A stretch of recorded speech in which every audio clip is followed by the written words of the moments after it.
Hey guys 150 rules का ये अगला एपिसोड आपके लिए आ चुका है जो है रूल नंबर 3 दोस्तों। और ये पर्टिकुलर जो रूल है ये है आपके एक कॉन्सेप्ट पर जिसका नाम है मोर देन वन का यूज दोस्तों। पर डे से अगर देखें तो मोर देन वन का मतलब ऐसा साफ साफ समझ में आ रहा है कि मोर देन वन यानी एक से ज्यादा, कोई भी चीज एक से ज्यादा यानी कि प्लूरल। तो हमें ऐसा लग रहा है कि हम इसका यूज करेंगे तो हमेशा चीजें प्लूरल होगी, बट ऐसा बिल्कुल नहीं है। कुछ अलग चीज सीखेंगे आप इस कॉन्सेप्ट को लेकर इस वीडियो में दोस्तों। सो यहां पे सबसे पहले आपको करना क्या है कि आप जब कभी भी मोर देन वन का यूज करें तो आपको यहां पे नाउन लिखना है, राइट। अब ये जो नाउन यहां पे आपका आएगा दोस्तों, ये पर्टिकुलर नाउन आएगा जो इसके करीबी वर्ड होगा इस मोर देन वन का। अब मोर देन वन का सबसे करीबी वर्ड कौन सा है जो उस नाउन के पास है दोस्तों? That is one. तो वन सिंगुलर है ना, तो आपको इसके अकॉर्डिंग यहां पे लिखनी पड़ेगी सिंगुलर नाउन। अब नाउन सिंगुलर हो गया तो आपको वर्ब भी सिंगुलर लिखनी है, यानी मोर देन वन के साथ सिंगुलर नाउन और सिंगुलर वर्ब आपको यूज करनी है ना। बिल्कुल पासा ही उलट गया यहां पे। दूसरे वाले कंस्ट्रक्शन में जब आपको नाउन को मोर के ठीक बाद लिखना पड़ता है तो मोर आपका, मोर मतलब ज्यादा और भी ज्यादा, प्लूरल जैसा है, इसलिए इसके बाद आपको प्लूरल नाउन लिखना है। अब नाउन प्लूरल हो गया तो ऑब्वियसली आगे आपको जब वर्ब लिखनी पड़ेगी देन वन लगा के तो आपको वर्ब भी प्लूरल ही लिखनी पड़ेगी साथियों।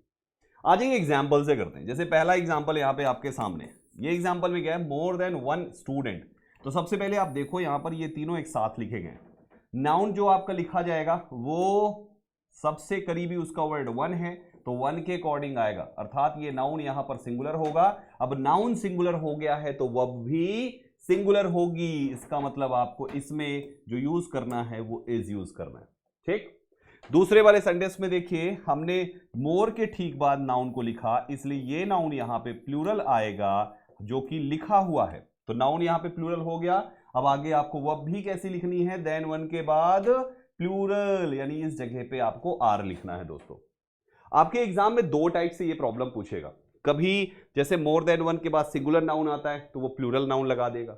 मोर देन वन स्टूडेंट्स लिख दिया तो आपको तुरंत पकड़ लेना है कि अरे नहीं भाई, मोर देन वन है, सिंगुलर नाउन लेगा क्योंकि वन के बाद नाउन लग रहा है, तो मोर देन वन स्टूडेंट होना चाहिए। दूसरे टाइप की एरर क्या आएगी, मोर देन वन स्टूडेंट लिखेगा लेकिन वर्ब आर कर देगा, तो समझ जाइए कि वहां पे आर नहीं भाई, जब नाउन सिंगुलर हो गया तो वर्ब भी सिंगुलर ही होगी। अच्छा, कुछ और एग्जांपल्स करते हैं इसी पैटर्न पर आधारित है। आपने देखा यहां भी मैंने मोर देन वन लिखा, तो अब मुझे इसके बाद जो सोल्जर वर्ड लिखना है ये ऑब्वियसली सिंगुलर ही लिखना पड़ेगा क्योंकि ये सोल्जर वन के करीब हो गया, तो वन के करीब वन सिंगुलर, तो सोल्जर सिंगुलर और सोल्जर सिंगुलर, तो आपकी वर्ब भी सिंगुलर ही आएगी साथियों।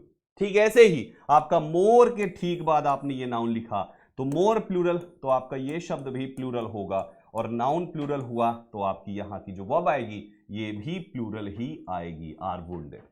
बात समझ में आ रही है? तो ये तो था आपका मोर देन वन का कॉन्सेप्ट। उम्मीद करता हूं अब आपसे इसमें कंफ्यूजन नहीं होने वाली। एक और इंपॉर्टेंट चीज, कभी कभी हम वन की जगह पे कोई और संख्या लिखते हैं, 2 3 4 5 6 7 कुछ भी हो सकता है, आगे वन को छोड़कर कुछ भी है, तो आप यहां पर जैसे मोर देन वन ना लिखकर हमने मोर देन टू लिख दिया। अब गाइस आपको इसके बाद नाउन लिखना है, तो ये नाउन का करीबी वर्ड कौन सा हुआ, टू। टू तो वैसे भी प्लूरल होता है, एक से ज्यादा हुआ। अब टू प्लूरल है तो आपका यहां पे नाउन प्लूरल होगा, तो मोर देन 2 3 4 5 6 कुछ भी करेंगे प्लूरल नाउन आएगा प्लूरल वर्ब के साथ साथियों। और ठीक यही कॉन्सेप्ट यहां पे भी है, आप मोर के बाद लिखेंगे तो ये तो बिल्कुल वैसे ही है कि मोर बॉयज देन टू।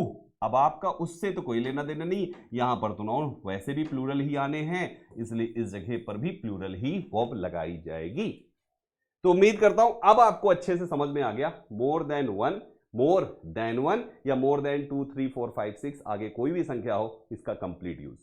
होमवर्क के रूप में मैं आपको दे रहा हूं दोस्तों, ये 3 सेंटेंसेस हैं आपके पास।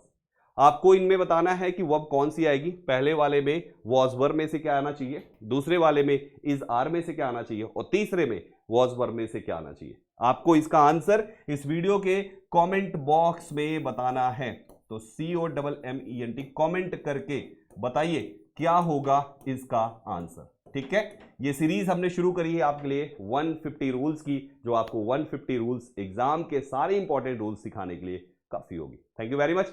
कमेंट में आपका पढ़ूंगा, जरूर कीजिएगा।